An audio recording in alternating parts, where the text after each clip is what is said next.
Hey, and welcome to the Mountain Cat Guitars podcast, where we discuss all things guitar related. My name is Doug Meyer, owner of Mountain Cat Guitars, and I've been buying and selling guitars professionally for over 25 years. From boutique guitar and amp builders, vintage guitar dealers and experts, guitar repairmen and luthiers, retailers, manufacturers, and of course guitar players, we talk to the people who buy, sell, play, and of course obsess over the things we love most, guitars. Hi, this is Doug Meyer from Mountain Cat Guitars, and this is Rob Banta from Gemini Pickups. And this is the new season. This is season 3 of the Mountain Cat Guitars podcast, and we are here. This is the first time we're doing it in the Jam Room in Suffern, which is in my house.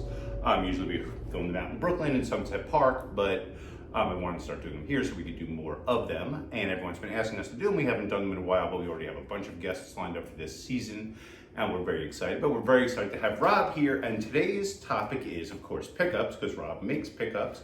He owns a company called Gemini, which is in Newburgh, right? Yes, technically? city of Newburgh.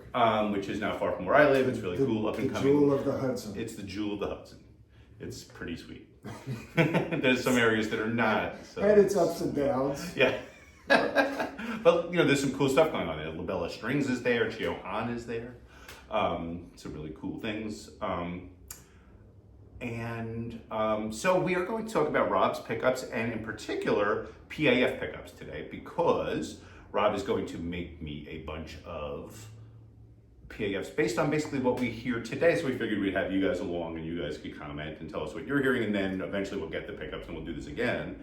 But PAFs are like the white whale of pickups, or the unicorn of pickups, and we all talk about them all day.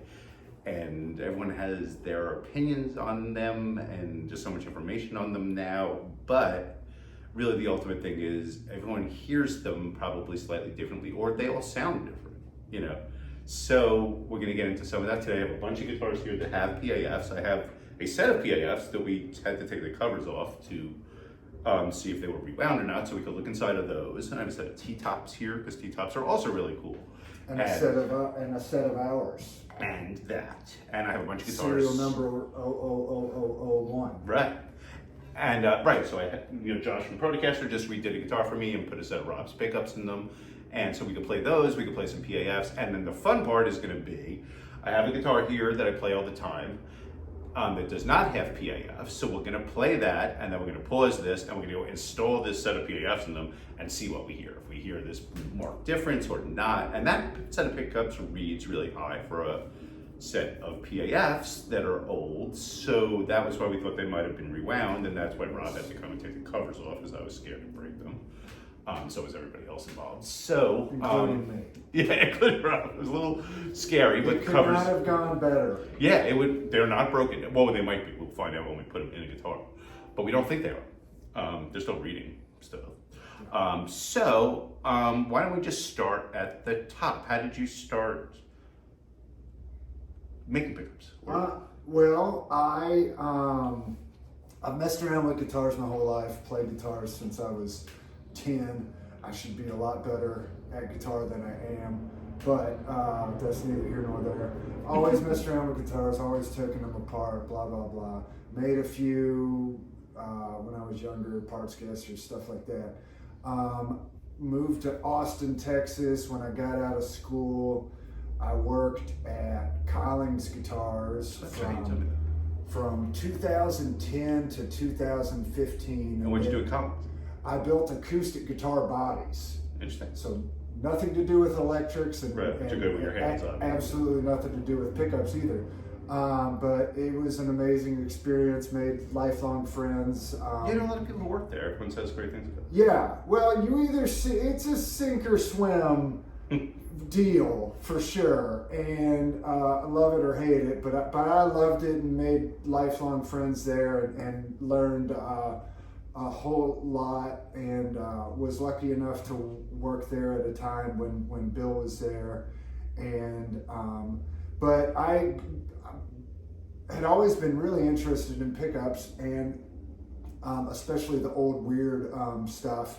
But I bought a winder from a guy that worked there, and it sat in my closet for a couple of years. And then, rewound some stuff, listened to it and was just immediately really blown away by how massive of a difference it was.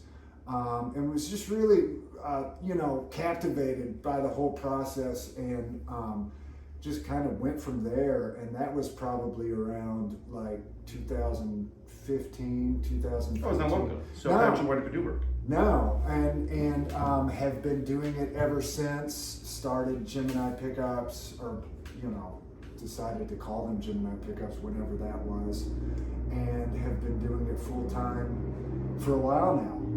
And how'd you wind up here? I met a girl. Figured. I was gonna say it's always a girl.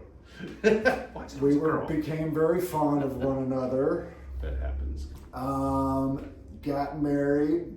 You met her in Texas, or? Met her in Austin, Texas, but she's from Westchester County. Oh, okay. That's how you wound up here. Wound up here.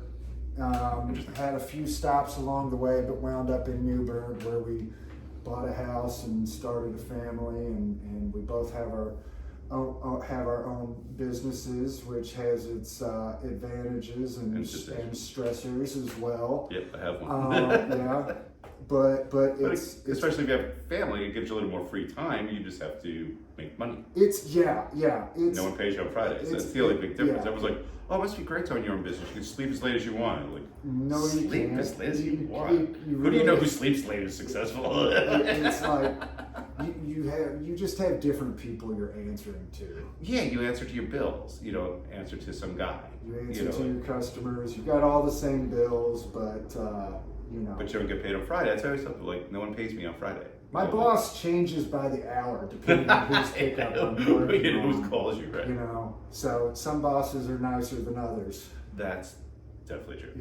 So. But generally, like, I always find, like, that's why I've been doing this my whole life. Guitar thing. I worked in a guitar shop in high school, in college, and then it's like the only thing I really know anything about. It's the only thing. It's like I've had a lot of different jobs, and some that I liked more than others, and some that were more closely aligned to what I'm doing now. But I can't have a boss. No, I'm the same way. It's the only time that I've been.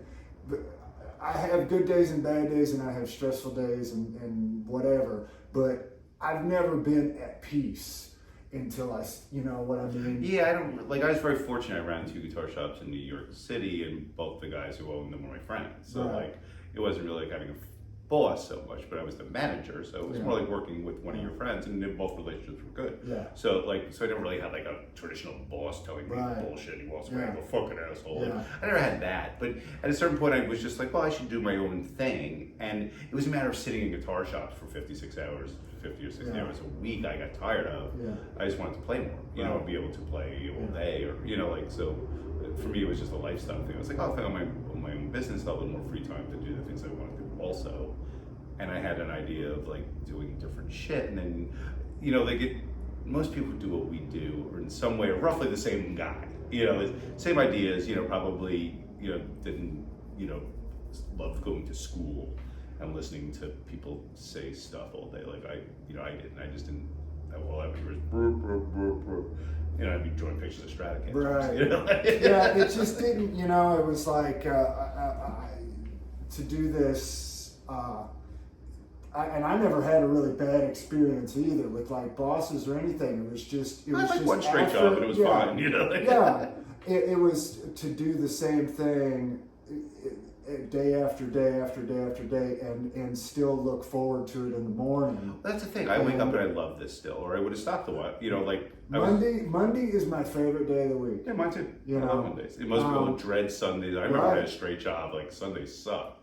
They start they call week it the next day. The Sunday scaries. And I had that. I don't want to deal with this. I just had like a regular old job. I moved to New York City. I was playing in a band, and you just need a job. So I just got like a job. Yeah. I was like not doing anything in particular, but you had to go there and do it. So I was very fortunate where that didn't work. I just quit one day on a dare with my friend. We're going to go spend a whole summer writing songs or something. Yeah. But then I was lucky to get a job in my favorite guitar shop, and then it started this whole thing.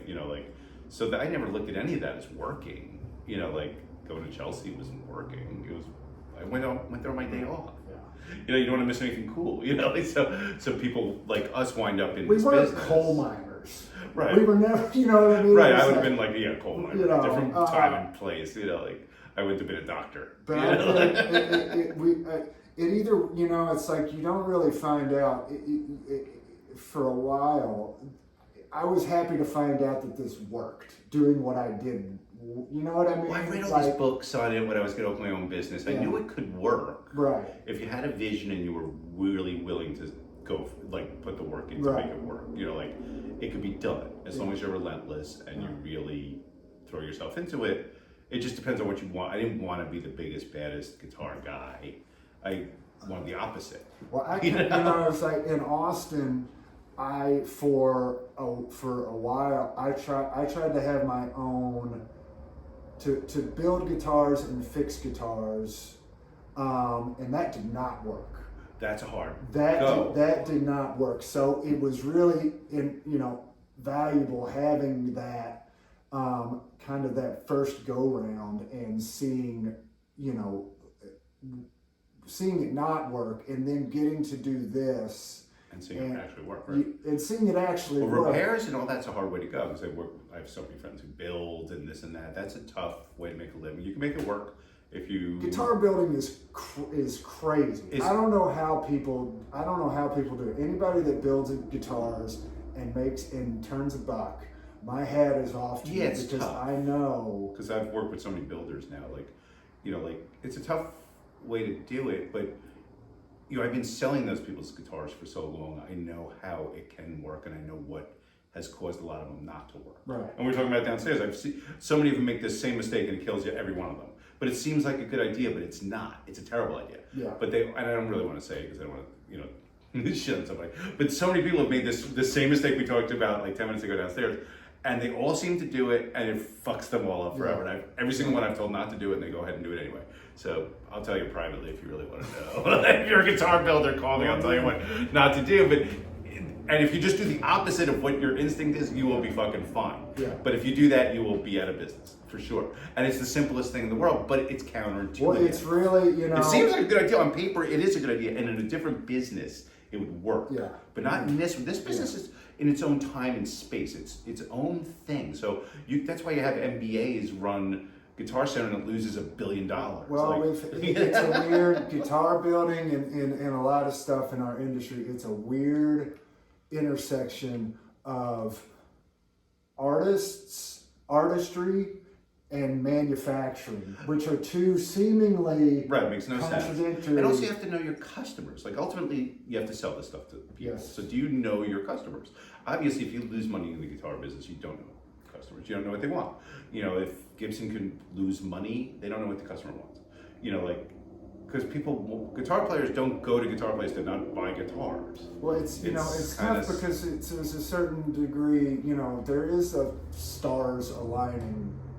For sure. A little bit. Yeah, Leo Fender opened that little shop and it happens. So sometimes that just happens. He had a good idea and was actually, there were a lot of guys with good ideas and it never happened. I know, yeah. And he was in the right place at the right time. It's like a band. It's a lot of times it's a right band for the right time. The right product at the right right time. You had the right people. You had, a lot of stuff has to line up for things to work, But a really good idea, and if you work really hard, it usually works. Unless unless there's, things you don't realize. There's 20 other guys doing it cheaper than you are, or something like that. But but pickups especially too. There's a lot of pickup guys. There are, and that was a real question for me when I started to get serious about it, because I looked at the industry and I was like, is this saturated? My answer was yes. I would say yes, but make a good pickup. The way that I was lucky is that I found a niche, but the niche was what I was really interested in. And basically my business model was and is, I do a ton of unusual, lost pickup styles, but I do them in a standard format. Right. So you can drop a gold foil, a really, really great sounding gold foil, into your guitar because I do it in a humbucker size. Right, that's the coolest part. Because you can get a gold foil And you're like, how do I get What this do I do thing with in this? there? I gotta start You know? jamming pieces of wood, or it's it's too much wood. This way, you're like, what am I gonna do? Stuff foam Right, in there, you know, like that was the problem. Especially when the gold foil craze started, you know, Yeah. like, and someone would get a gold foil. First of all, the real gold foils. I mean, I've been selling vintage guitars my whole life. No one gave a shit about those ever. I remember back in the day, the good old days, you could buy a shoebox full of these pickups for $20. Nobody gave a shit. No, and they came in guitars. No one gave a shit about, except slide guys would play slide on them, but you couldn't, you know, and no one cared about those pickups. Yeah. But that happens, and then all of a sudden people realize, oh, it's a good pickup. Yeah. But the real ones have no output. They're all over the place. Some are good, some are bad, some are great, Like some are Raikuda magical. or those kind of guys, like Los Lobos, those kind of guys were always doing that. Yeah. Shit. Stuffing crazy, you know, weird cheap pickups into strats. Yeah. Sometimes it sounds amazing, sometimes they're completely microphonic, you know, like, but you can get cool sounds. Raikuda probably had a bunch of turds that nobody Right, that's not the famous guitar, right? That have been lost to history. You know what I mean? But this had It's no like- output. You're just like, this sucks. Yeah. You know, like, you know, or, you know, just like, I can't hear this on stage. I mean, it could sound good in your house, you know, but to go play with a band, those pickups have no output. That's why no one ever used Mustangs. Are they super noisy? Right. Are they, you know? Right, so like, that's why gold foils and all those things fell apart. Even P90s people wouldn't use in the 60s because they hummed. Right. And, you know, that's kind of another pickup that's you know, nobody cared about P90s. No, you couldn't, because on stage when guys were playing through 100-watt Marshalls, P90s were fucking loud. They were noisy, but they sound good. Yeah. And they sound incredible. There were guys who used them here and there, but I think it was just so impractical when things weren't grounded right and you're playing P90s. Like, I know guys to this day who are in big bands, buddies of mine, they're like, I can't use P90s on stage unless they're a noiseless P90, you know, which is useless because those, you know, you can't use an old gold top. They're like, the sound man, well, shit. Yeah, they mad. And it's, you know, with the noiseless thing, it's like,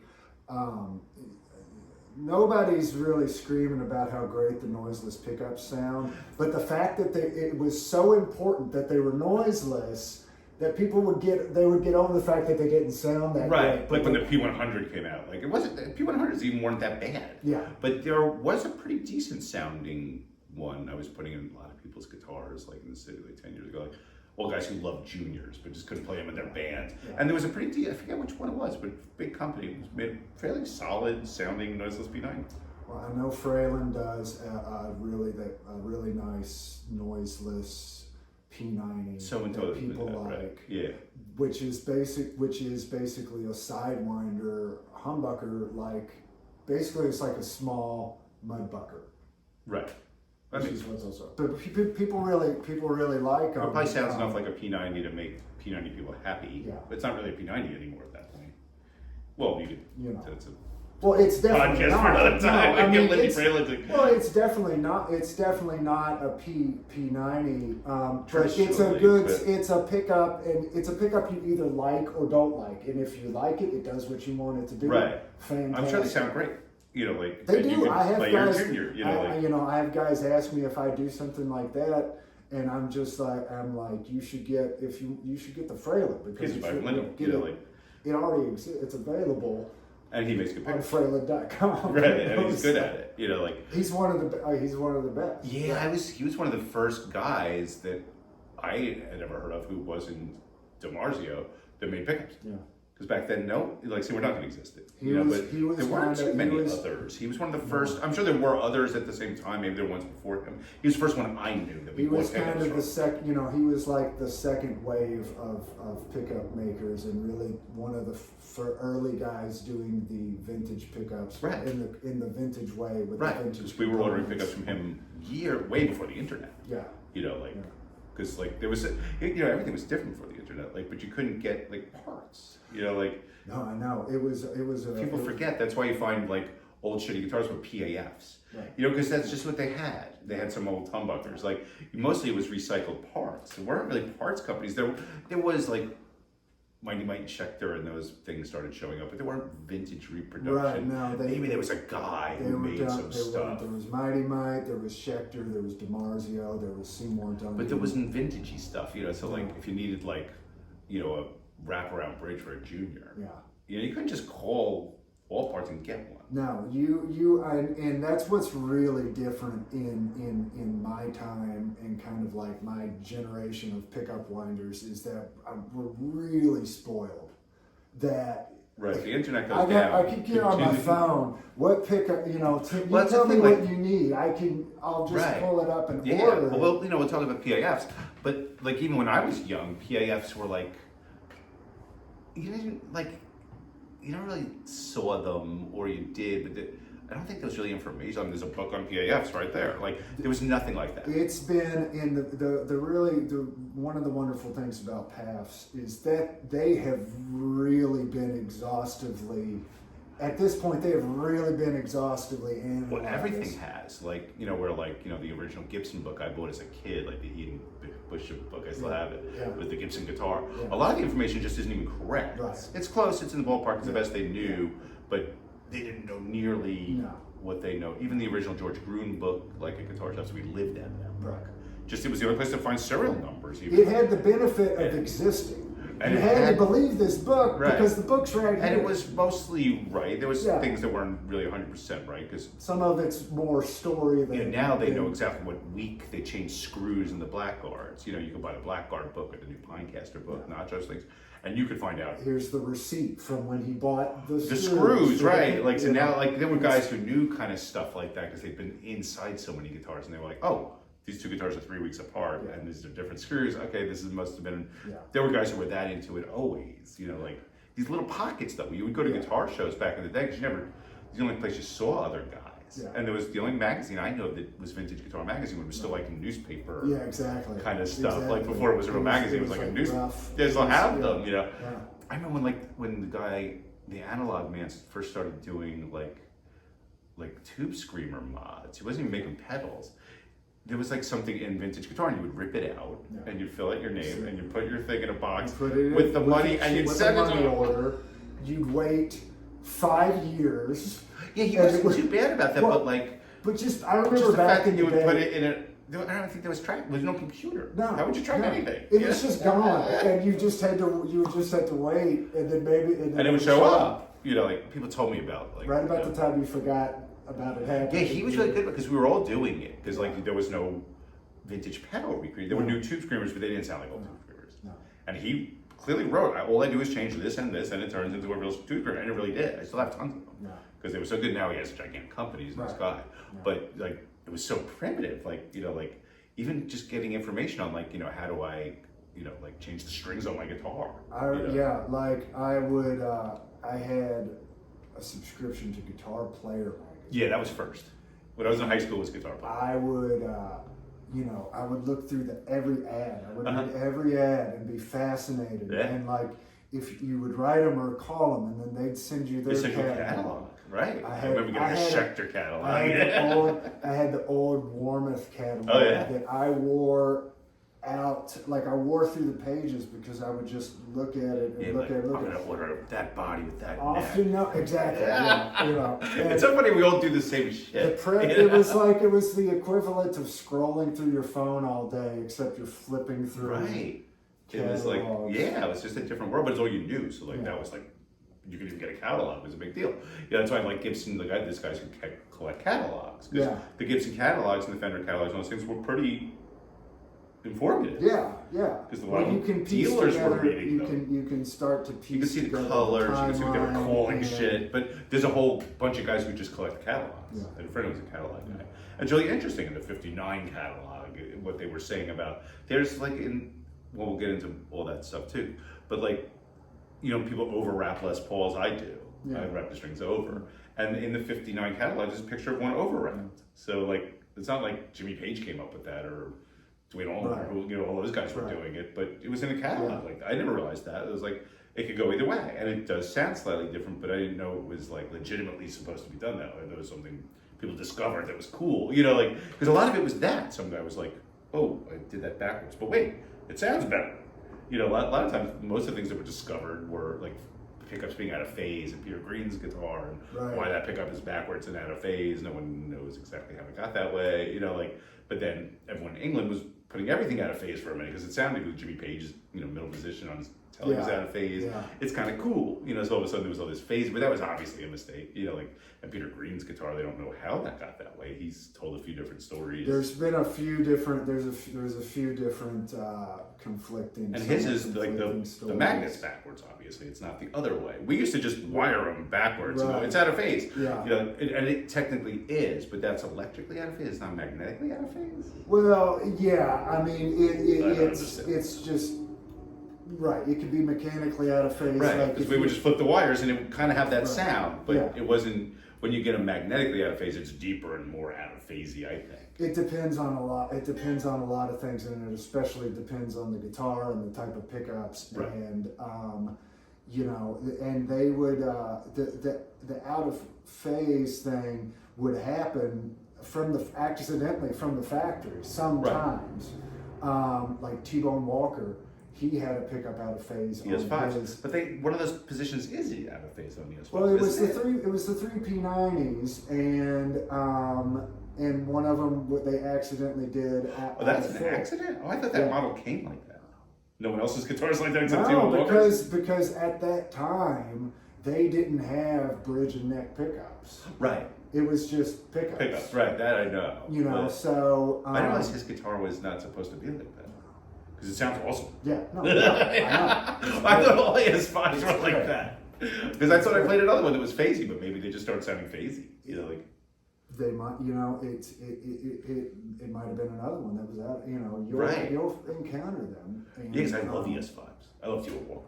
Well, yeah, yeah. I mean, Yeah. who likes guitar that doesn't like T-Bone Right. Walker? They never heard of him. Go listen to T-Bone Go Walker. It's listen fucking to awesome. T-Bone Walker. He was one of the first, like guitar gods. That's where like kind of jazz and blues meets. I really liked that spot back then, especially where because B.B. King was obviously a T-Bone Walker guy, but T-Bone Walker was playing jazzier It was classy. stuff. It was classy blues. Yeah, it was like Kansas City blues, where it's sort of, they know jazz changes obviously, and they're throwing in those They were wearing dominant suits. chords. Yeah, they played diminished chords. Yeah, And they had suits, they looked really badass. Yeah, he would play behind his back and over his head. He would do the He was- splits. yeah, he was a He badass. used to do crazy stuff. But anyhow, because Back yeah, well that's what happens. We've done Why are we- podcasts that why are are over we- 3 hours long That's all right. because we don't really get to hang out like That's this, all right. But let's start to delve into PAFs. Okay. So everyone knows most of the stuff, so we don't have to catch everybody. If up you're on watching what this, a PAF is, right? You probably know at least What a PAF is. patent applied for, But- short for patent applied. Right. So, and you probably know all that stuff. Our purpose here was we have some guitars with PAFs, and we have some PAFs. So we were going to listen a bit, play a few different sets, see if we're hearing something different, and then ultimately we're going to switch a guitar to PAFs and see if we hear a massive difference from the pickups that are in it, which are really good pickups. So why don't we just start with this guitar, because it has PAFs, and it is cool. I'm gonna lose a tooth. I love it. Yeah. It's fine. What's that? No, it's fine. It'll be funny because we would tape it. I finally this get is- that gold tooth that I love. I know, I want one of those too. So this is 61 Les Paul SG. It has empty block, which is really cool. I always thought that was really cool. My friend Cobra got me, you know Cobra. Cobra Commander? James Carbonetti. Oh, yeah. We call him Cobra. He was Cobra when I knew him. I don't know. Maybe he I outgrew didn't that. know to call him that. It was first company called Cobra Guitars. Yeah. But, I know him since he was a little kid Yeah. because he worked at Chelsea Guitars. I think he started there when he said like 16 maybe. So I know him for a I long know time. him I know him through Eric. Right. in the Now I don't know if guitar he's Cobra as much to other people. He's Cobra to us still. Yeah. Now he's James Carbonetti. He's grown up. He plays D'Angelico's. But back then he was Cobra and he was touring and doing all kinds of crazy shit. So he actually, this guitar wound up, was a friend of his. He's like, oh, you should really buy this guitar from this guy. So I did, and here it is. All right, so this guitar has PAFs. So my thing with PAFs, I tell everybody this, because everybody has their thing with PAFs. What I think with PAFs is that the neck pickup is the biggest difference. In that the neck pickup, if you're just playing on the neck pickup, to me it sounds like a bridge pickup until you switch to the bridge pickup. And then it sounds like a telly got into your Les Paul. Yeah. That's my opinion, and other people would say other stuff, but that's the difference I notice. And they do this other thing where they decay in a really amazing way, but really the neck pickup, because so many like guitars, just you switch the neck pickup, it's unusable. Yeah. And you just play on the bridge pickup. But if you look at pictures of Dwayne Allman and all those cats, they were on the neck pickup, and they played in the middle a lot. Yeah. And when they switched to the bridge, it was noted. It was piercing. Yeah. It was like, here's your lead guitar pickup. It says lead on it. Right. You know, like it was really bright. They're trying to tell you what to do. Right, but it really was like that. Yeah. You could play a whole gig on your neck pickup; it'd be fine. The way I describe basically the same thing is that the neck pickup, a clean neck humbucker should sound like, imagine the best sounding D18 you've ever heard. That's an interesting way to think of it. It should be that dry and that textured. Let's see. Yeah. Here's a neck pickup.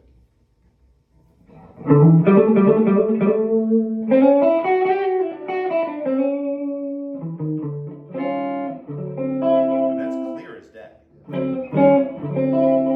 And if you didn't know better, you would think someone was on the bridge pickup. Because that's not dark, it's not bassy. Not muddy, it's not. Especially when you play chords.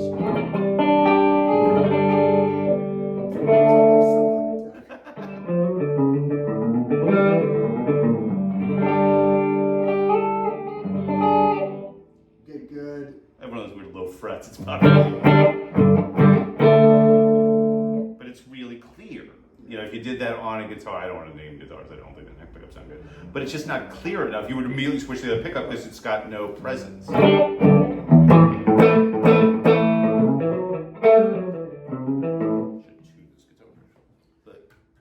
It's just really clear. It's good string definition. And this thing like a little amp, not very loud. And I'm playing it through a Fuchs Tweedledee, which is a Tweed Deluxe circuit amp, which is a new 12-inch speaker. So it's not anything. It's just a really awesomely built amp by an awesome amp builder guy. But it's not very loud. You know, it's like talking about.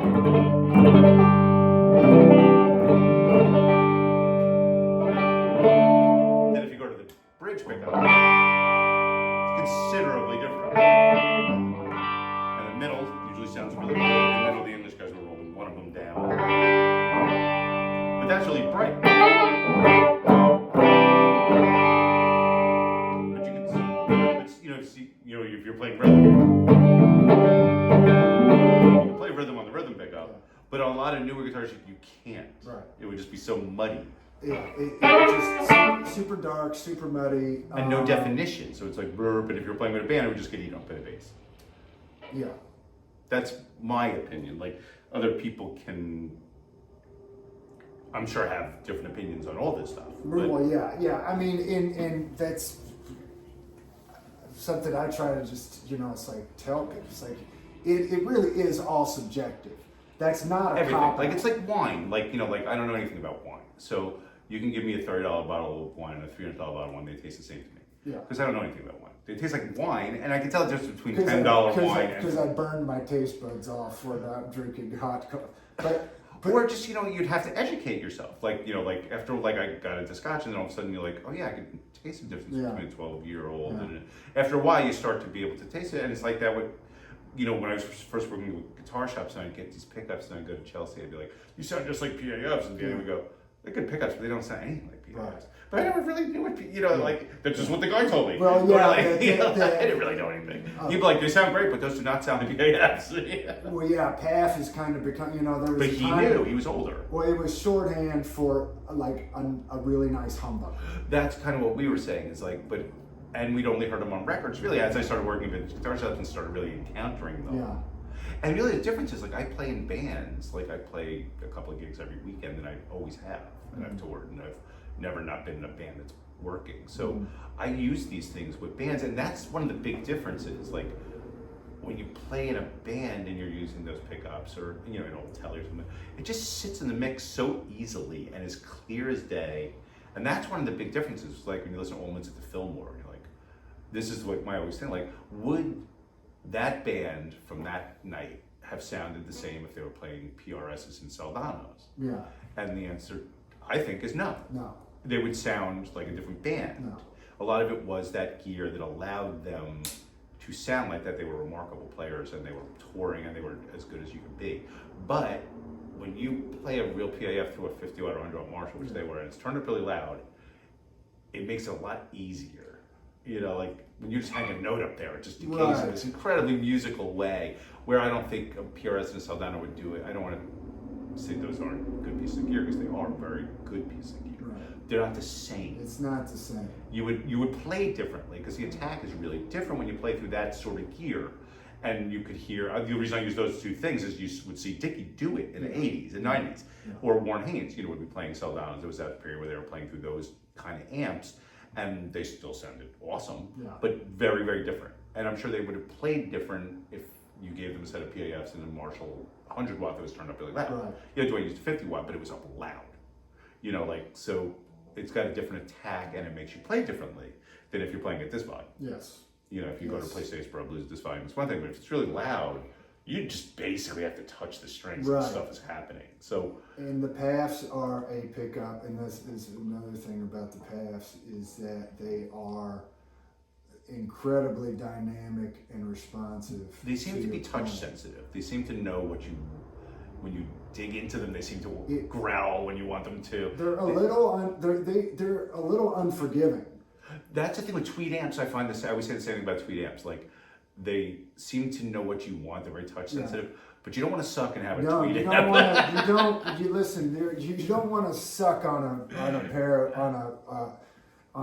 a set of PAFs and because you'll hear clean amp, because you're gonna hear everything. Yeah, you're gonna hear the picking. You're gonna hear everything. So that's why tweed amps are very unforgiving, and so are PAFs, and that's what makes them so good. Yes, but it's also what makes them that's why the thing with the PRS and Saldana, I find that rig would be more forgiving, right? Because it's gainier, but not in as clear way. I find so that's it'd be interesting to someone do that video of get a real burst and a real old Marshall, and then get a nice premium new thing like a Saldana or any of those great new amps and a great new guitar, and see and having played, if you have the Allman Brothers play it, would it be so cool just to see, oh yeah, look, he's playing differently. Look, he's actually playing slightly differently because the notes are decaying differently.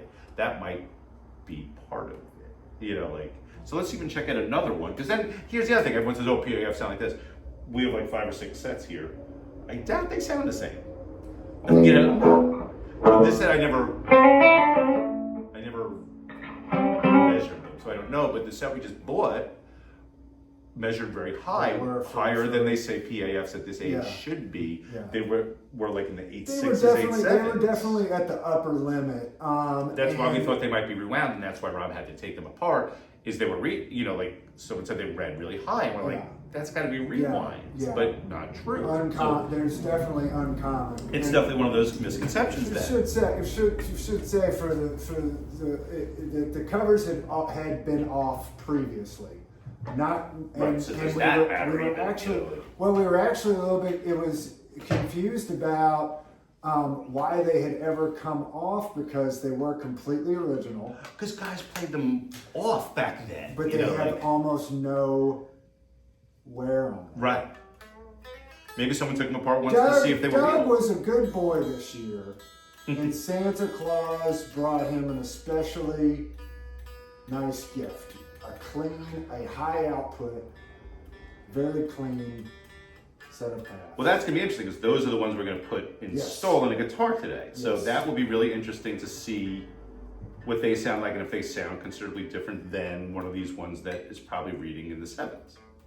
So this set I bought years ago, and I remember it was in the 7s back then. And this is like a reissue Les Paul that I had Josh from Protocaster age, so it's not like a really old guitar. So this is what a set of PAF sound like in a big difference between the SG and it's going to sound really different Les Paul, because they don't sound the same. But that's the neck pickup. Yeah. In any other guitar, that would be the Bridgman. Right.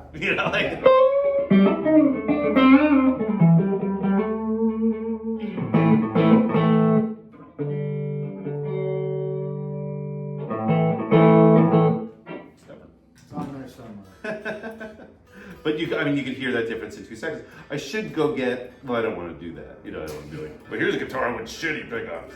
So that would be fucked up. We'll cover up the name with a piece of. Yeah, but even like I don't want to say I've said too many fucked up things about too many companies. Well, just like an not off the today. shelf like Gibson, like a 20. I didn't want to say it,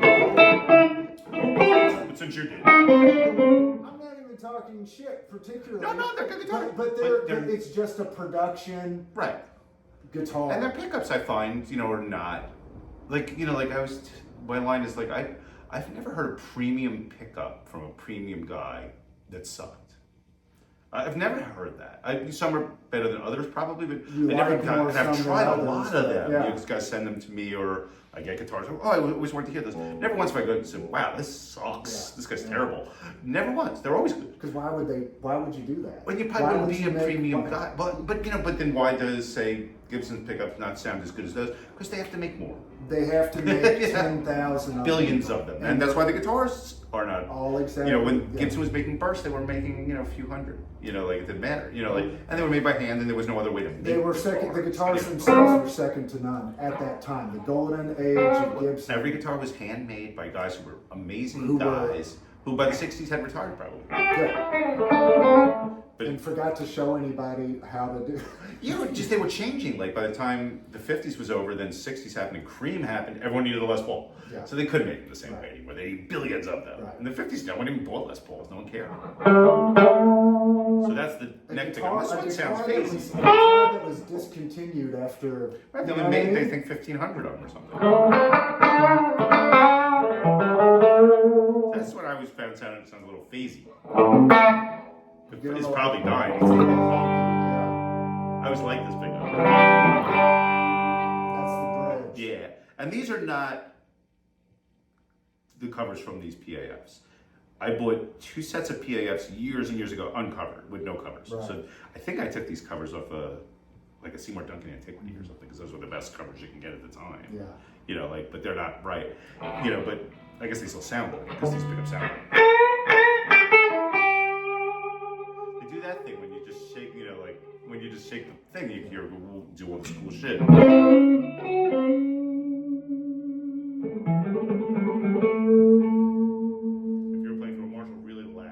It'll do that as long as you want to do it. Yeah, and it just allows you to go.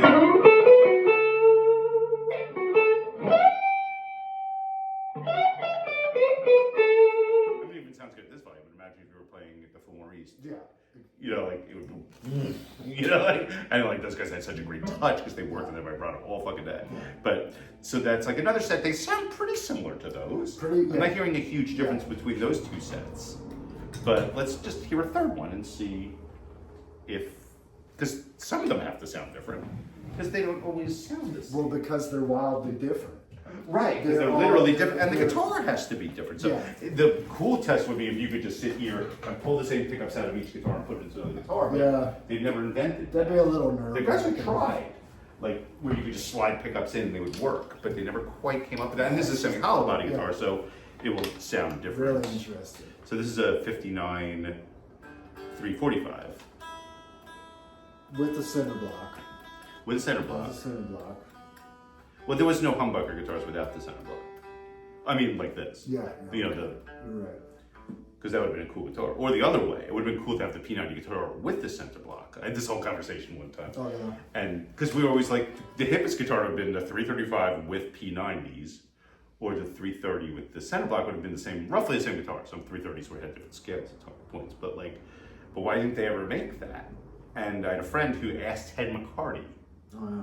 and he was like, it didn't fit in the line. Yeah. He's like, it would have destroyed guitars we didn't want destroyed. Yeah. Because if we know this, how did they know? Of course they fucking knew it. They were not stupid.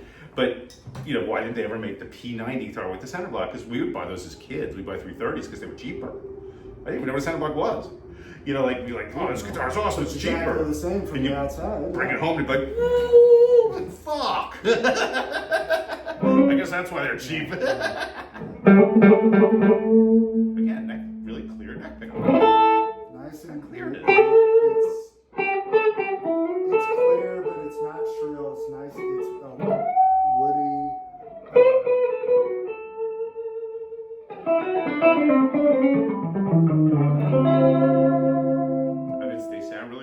semi-hollow-body, you know? And the bridge pickup will be probably pretty bright. Phasey.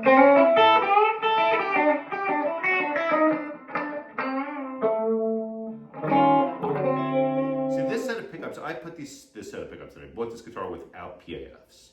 And I bought the set of PAFs. This is what, you always learn something. And it was from a stereo guitar like this would have been. Right. So one of the pickups was, I put them in completely out of phase. Yeah. So I was like, fuck. And then, because one of those magnets is backwards, right? Right. Is that how they make stereo happen? Well, I mean, the stereo guitar, it was like, it didn't have two outputs? No, usually you had to just pull the jack out a bit. Oh, okay. So like it was didn't some, have a stereo, or have a stereo. Didn't have a stereo jack? Or it did, and you'd have to use a stereo cable. Right. But if you didn't have a stereo, when I first started working in a guitar shop, I was like, one of these pickups don't work. They're like, it's stereo.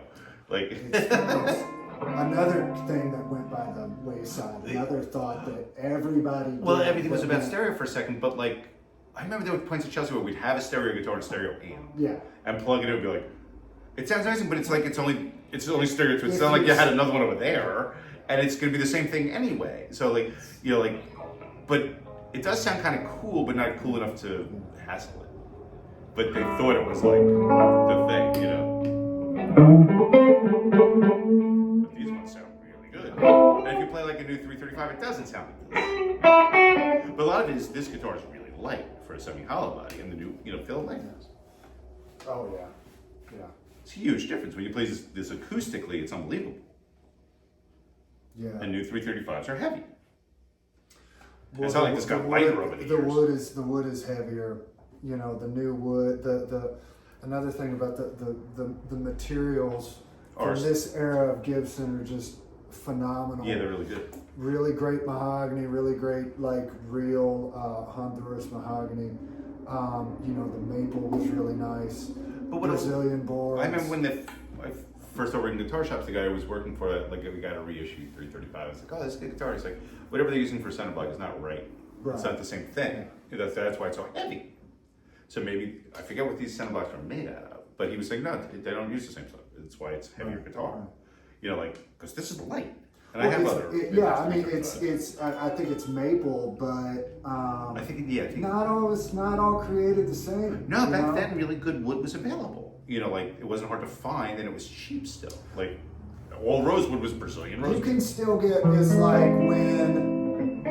when Bruce or Bill or whoever would buy wood for columns, they really knew what they were doing, so they got good wood. And they probably didn't need to buy as much. Back in the day, you could go to the lumber yard and buy really great, you know what I It was mean? all Brazilian rosewood. Exactly. Like rosewood was just Exactly. Brazilian It was just rosewood. wood. Right, it was just Well, rosewood. Where it came they from, were the getting- best place, Brazil. You know? You know, it was like Fender getting the real, you know, with the one-piece telly swamp ash. Right, you and it know, was really that's- light and resonant. And it's really great. Because, yeah, I don't think there was those farms yet. There was just enough wood. You know, there was just a lot of wood. You know, let's try one more set just for fun. Okay. Because I keep waiting for that one set that sounds really different than the rest. And I'm finding these all sound somewhat the same. Not the same, but there's no, like, wow, this set sounds completely different than the other ones. It's recognizable. They're all So very. I always think that the real difference between PFs is the way they behave, not the way they sound. They behave in that weird way. Or if you just do that, like regular pickups don't do that.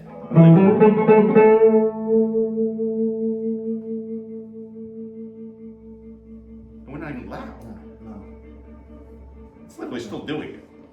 Yeah, no. It's like. I'm doing shaking the string, but it's still going.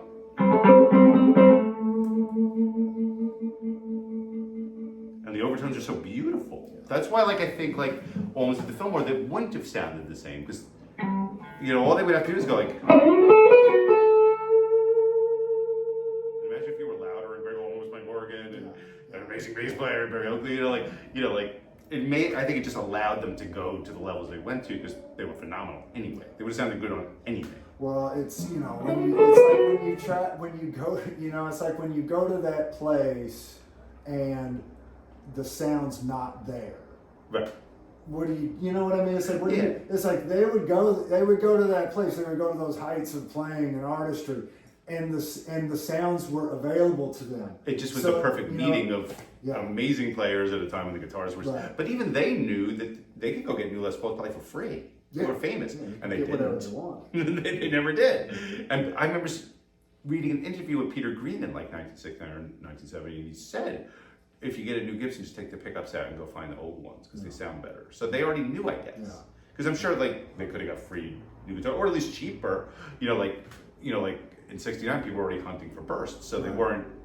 I assume they were more expensive than new guitars. Well, they knew that some were better than others, and they knew that it was like they could have this guitar has a great sounding neck pickup, but this guitar has they weren't all the same, and they're not all amazing, but like by and large they were. But there's ones that people say don't sound good, and there's ones that people say are just magical, godlike things. Like I was just reading a thing on like Michael Bloomfield's guitar, which he had a few bursts, but he would leave in places and they didn't care. Right. But the one that he's famous for, the one with the big crack there, he left at a bar in Canada because he went back early to do the gig, but and then he never even tried to get it back.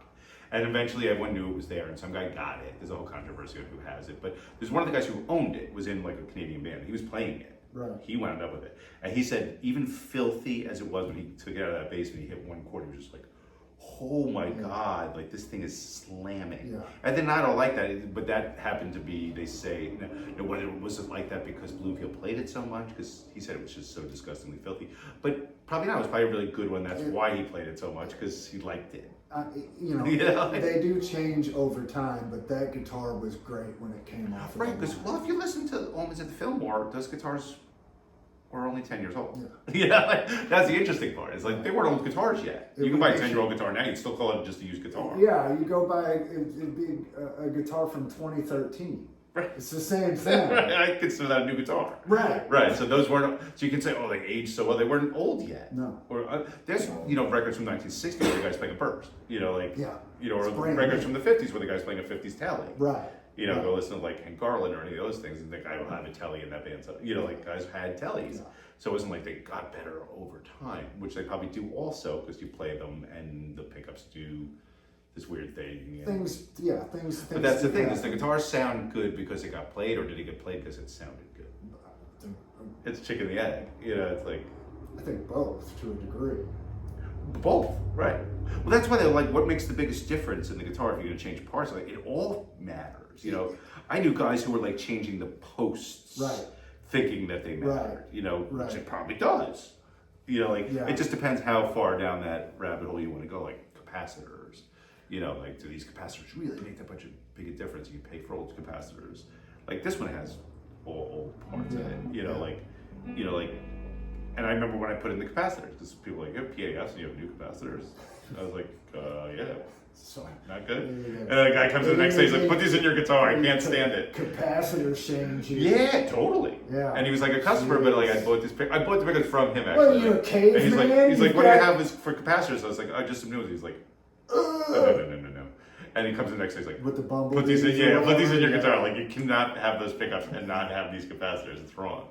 And like, but really the capacitors only work when you roll it down anyway, right?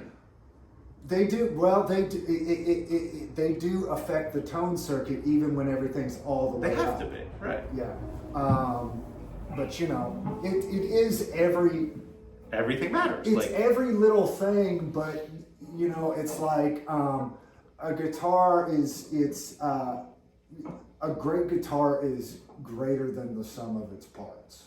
That's a good way to put it. You know what I mean? That's a very good way. I really do. The PAF pickups are probably, if I had to grudgingly say, what's the best pickup ever made? Not what's your favorite. Right. Not which one do you like.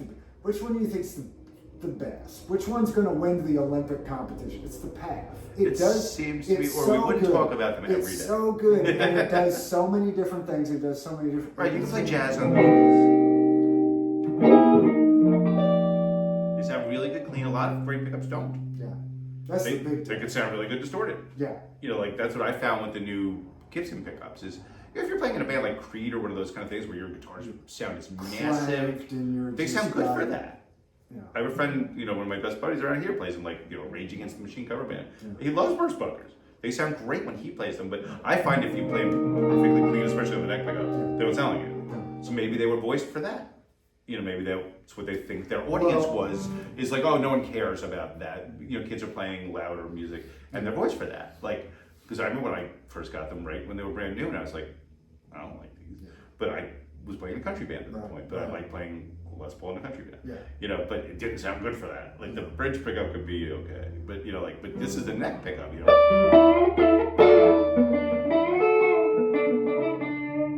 the bridge pickup.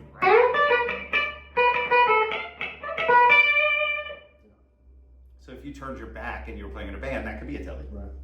It can definitely it can cover that ground. Right, especially if you turn the treble up on the end, which is not even up. That's just so like but it's so articulate like a 50s telly. And we can do a whole nother podcast on 50s telly pickups and that whole thing. I have a couple 50s tellies, and I'm doing this. Well, we'll have to eventually because we're going to do a whole batch of really accurate, really awesome black guard and white guard tellies with Josh from Protocaster, and Rob's going to wind the pickups for those. So that's be a whole nother podcast on those pickups and those guitars and all that stuff. But right now the project is PAFs. Right. So and I sell a lot of guitars, and we do Les Paul makeovers with Josh. A lot of times we upgrade parts. So I've used a lot of pickup guys over the years, and they're all good, and they're different price points. So I'll continue to use those different ones because people like different ones. But what we wanted to do is have Rob do this with us, see what we're doing, and then see if we can make a set of pickups based on what we're hearing. Because it's not like we're gonna find anything new, but like I'm definitely hearing stuff I haven't really heard because I never really did this before. Just took out all the guitars I have at PAFs and listened to them. That's why this is kind of interesting, and maybe you folks will find it interesting. It's what anybody likes to do on a Thursday is take out all their PAF and right, it could be worse. Yeah, it could be like pushing a broom somewhere. Not that there's anything wrong with pushing a broom, I've done it, but I'd rather fuck with PAFs. Yeah.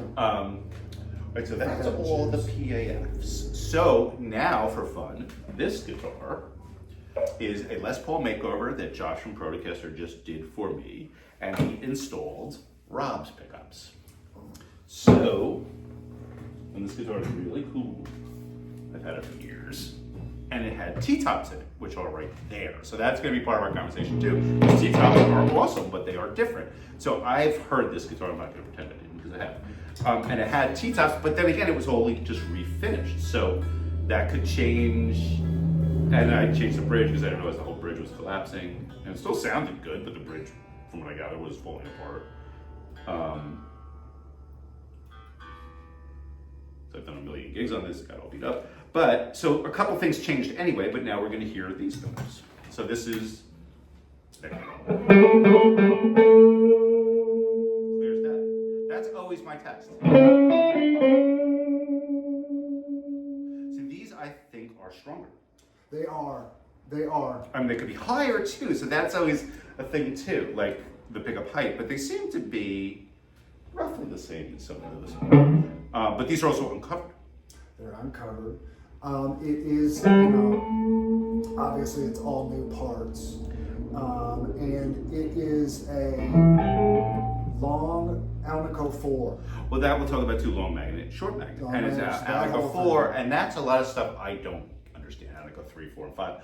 So maybe we can get into that a bit, because I never quite understand it. I know people who prefer Alnico 7s, and they insist you try this. There are 7s, right? Well, there's actually about 30 different grades of Alnico magnets. Is there Alnico 29? Well, no, but there's subdivisions, and I actually, there's like... I didn't even know that. Yeah. Like with another big one, as far as guitar pickups concerned, and if we're going to focus on PAFs, Alnico 5, basically Alnico 5, Alnico 2, and Alnico 3 were really the only ones that were used. There's no 4? Well, you're playing one, but back then it wasn't really back then. Okay. Now, with the Alnico 5, there's oriented and unoriented. That has to do with the molecular structure. It's how they magnetize it during the casting process. That makes it different. Oh, shit. An oriented Alnico 5 can potentially be stronger than an unoriented. I haven't heard this term. Exactly. They sell it that way? Yeah, you can buy the. But do they sell like, hey, here's my new pickup, it has unoriented pickup? Absolutely. Okay. Absolutely. Never even heard that. Wow. Okay, we're learning shit. See? But this set of pickups, and that's the neck pickup. Again, clear as day.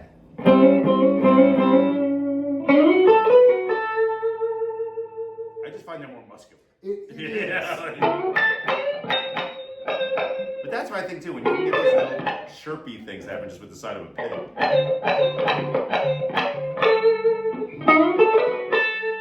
little bit more attack. Yeah, maybe that's the age thing. Maybe that comes off slightly over time. There's been, I can't remember who, one of the pickup guys, they said that Alnico 5 was probably the rarest for PAFs. Did they just switched around? I don't want to say that they used whatever they could get their hands on. It's generally the story. But it's kind of what the story is. So they weren't like, our pickups have Alnico 5s, and if they're not Alnico 5s, they're not our pickups. They were like, No, this they has used magnets. a lot of Alnico. They had used they had used a lot of Alnico 3s in the P90s. There weren't as many Alnico 3s in the PAFs. There was a lot of Alnico 2s, which is, this is another dumb thing, but if you're going in actual order from the magnetic strength, it goes 5, 4, 2, 3. Okay? Yeah. That's fucking weird. Because the number has to do with the percentage of. Oh, it has nothing to do with the It has strength. nothing to do with the strength. It's some other measurement. Okay.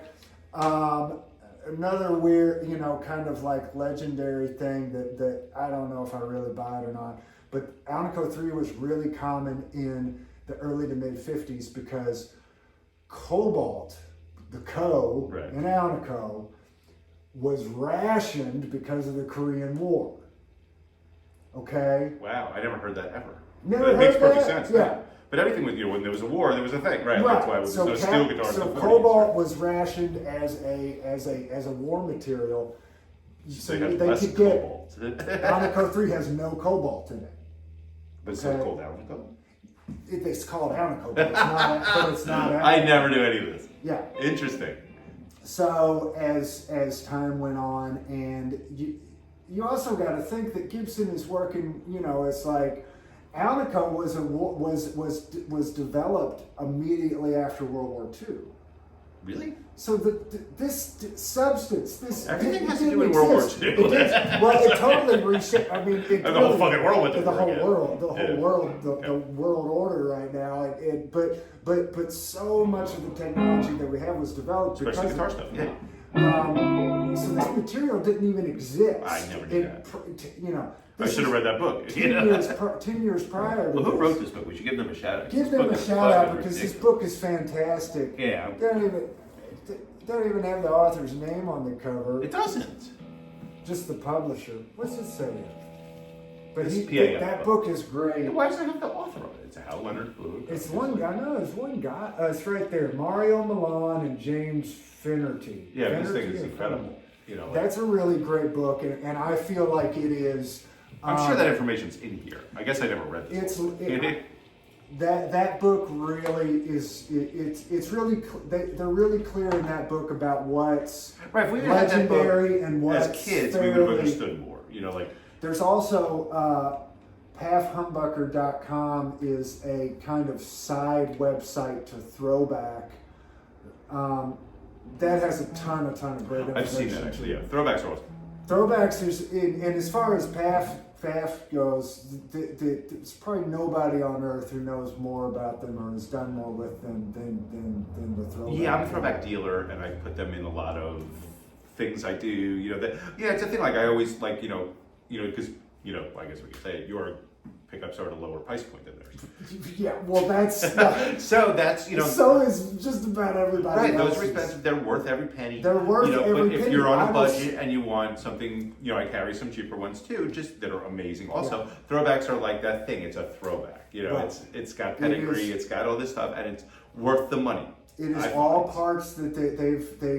It's like none of their stuff is off the shelf. They get it all custom made to their exact specifications. Those guys are cool. I've been dealing their pickups forever. I put them in a lot of stuff. Like I'm not like, wow, these pickups. They literally went and got like the old winders from Gibson. Yeah, they're 3 of them, I think. You know, and they're nice guys. And they seem like I don't know them at all. Yeah, so they're very cool.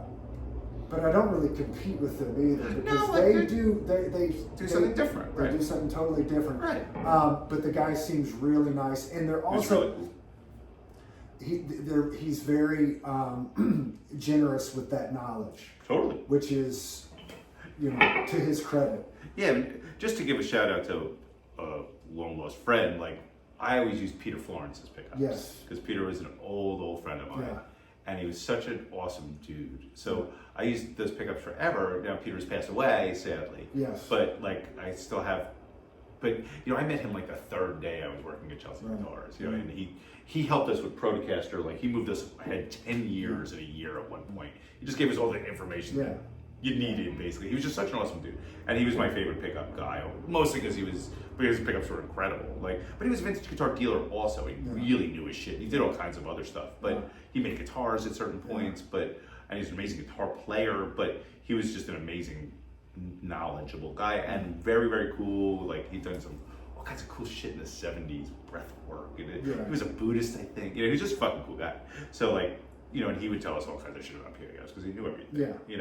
That's, but his PAFs, I always thought at that time that his PAFs sounded the most like vintage pickups. Right. Now, there's other guys who can do it. Yeah. But, 15, 20 years ago, no one did.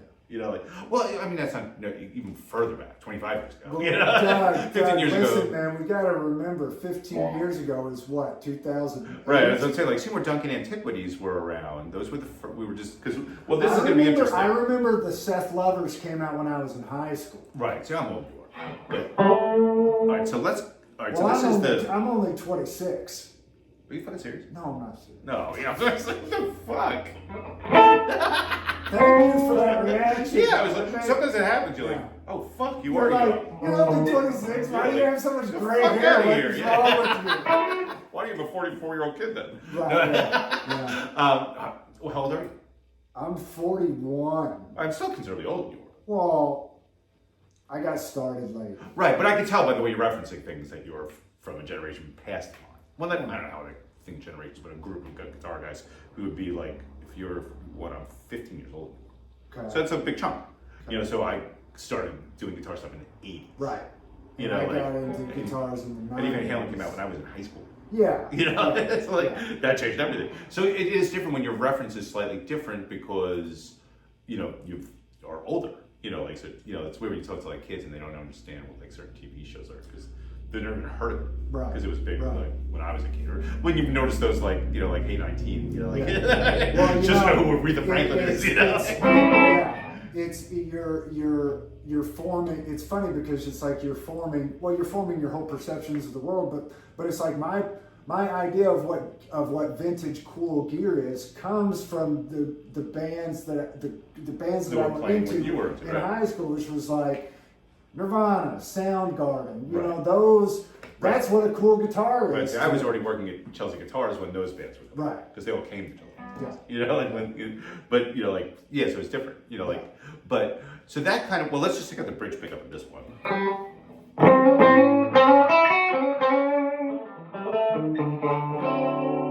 Yeah, I'm finding that the attack is quicker and it's more muscular. Yes. Which may chill out over time, but also these are uncovered pickups. They're uncovered, and it's the Alnico 4. It's the long Alnico 4, but it's fully charged. Right. It is saturated. Right. So that's what they lose over time is charge?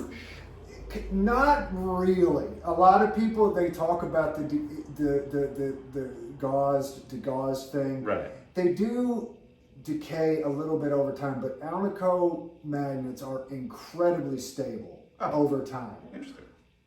So they might smooth out a little bit over time. They might kind of lose that sharp edge, but but they're not going to, unless something happens, Right. they're not going to significantly lose charge over time. Now with the original PAF magnets, a lot of them were Alnico 2, or they were unoriented Alnico 5, or they were even possibly Alnico 3, which is going to be lower. But the way that they charged magnets was actually different back then, which caused them to be, they weren't fully charged off the line.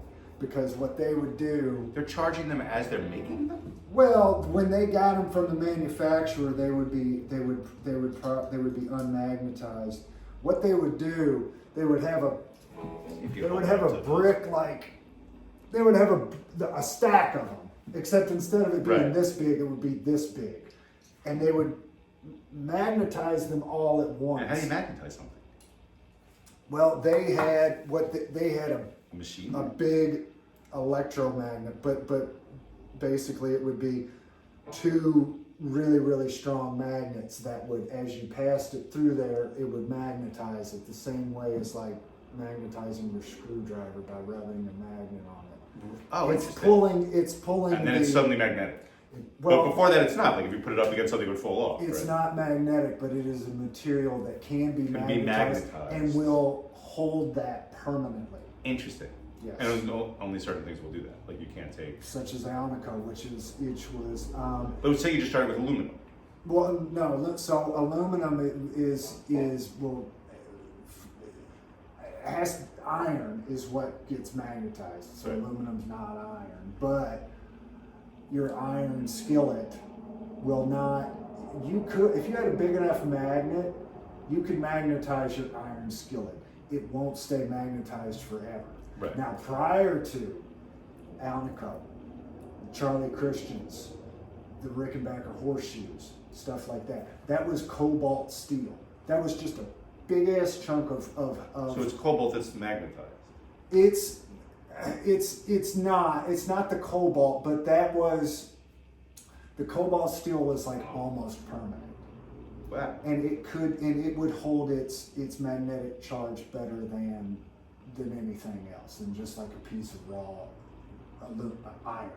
Interesting. Well, I never knew any of this. This is very educational. Yeah. I hope anything I said was right. Right. Well, I'm sure someone out there will tell us. I'm sure we'll hear all about like that guy's full of shit. Okay, so let's do the next thing that we were going to do. Okay, so I hate to name names when we do stuff like this, but we're going to change the pickups in a guitar to those PAFs, so we might as well listen to what it sounds like before we switch them. And it's not like a who's better, because it's, you know, these... No, because you've been playing and enjoying these humbuckers for yeah, I put these in the 90s probably, you know, like, and they were Seymour Duncan Antiquities because those were the best pickups you could get back then that were vintagey, plus they were the first ones that I knew of that actually looked like vintage pickups, you know, we're like, wow, look how cool they are, you know, like, but they were great pickups, they're still great pickups. I think Seymour Duncan still makes them all the Seymour time. Duncan's, he deserves all of his credit. Yeah. He built a pickup company when you couldn't just hop online and No, that's why, like, when we first saw Antiquities, like, when I was a kid, they were Duncans, you know, like, they were, you know, but, you know, like, once I was working in a vintage guitar shop and all your guitars looked kind of old and you didn't want to put any pickups in it. Right. You know, so this is an Explorer, a Korean Explorer that I play all the time in my bands because I like Explorers. That's why I think this would be a good one to switch to pickups on because I know it really well. And it's Korean, so it'll sound a little different than like a Les Paul, but we're just going to switch the pickups in this guitar so we can hear the difference. So we've been starting with that. So really clear neck.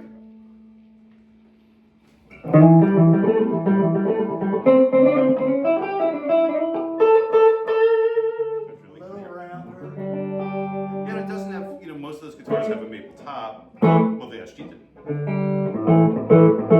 These are kind of rounder sounding, not as aggressive maybe, but he probably made them that way. Yeah. You know, so here's the bridge. Not quite as barky as some of those, but that could be the guitar.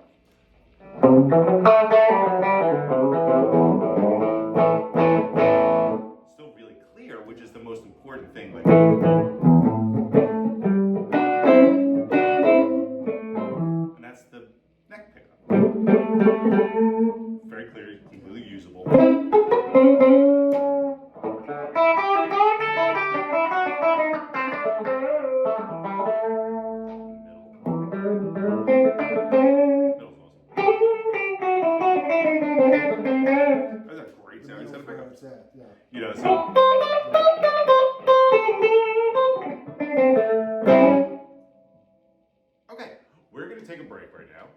change these pickups.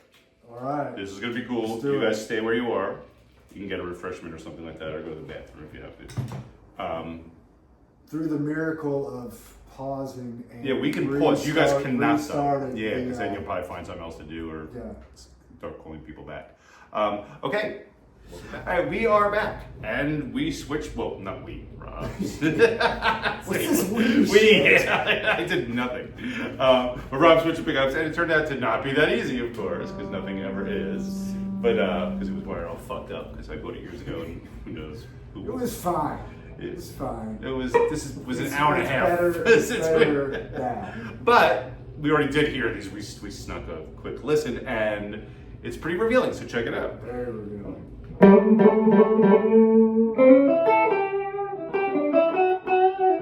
And that's the neck pickup.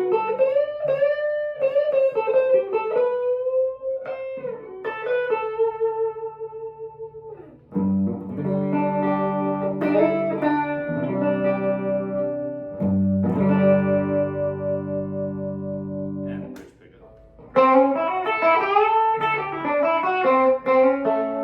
And this is what we've been noticing in a lot of these PAFs is the bridge pickup is phasey sounding. A little bit, yeah.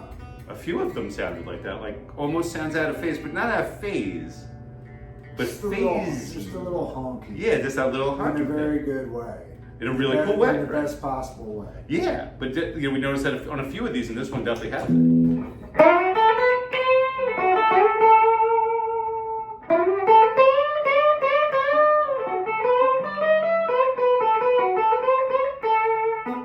middle should sound pretty good. So these old ones, the middle ones, like the place to be. Yeah, the middle one's that's And if you roll one of them slightly down, that's a cool sound.